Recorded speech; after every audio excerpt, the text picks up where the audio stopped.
How to fix Snapchat error code SS07.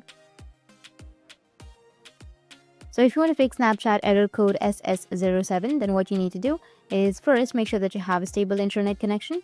After that, you need to open up your Play Store. From your Play Store, you need to go with search, and under search, you need to search for Snapchat.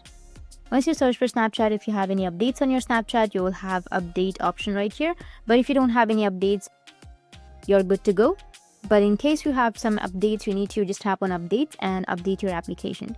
Now, once you've updated, you need to go back and then tap and hold on to your Snapchat. You'll find the app info section. Tap on the app info. And now you'll find an option of storage and cache. Tap on it and then go with clear cache, which is on the right side. Once you've cleared your cache, you need to go back and then go with permissions, and under permissions, make sure that you allow the permissions like your camera, contacts, your microphone, your notifications, your photos and videos. After allowing all of these permissions, your problem might be fixed. So that's it. And if you have any questions, feel free to comment below. Thanks for watching.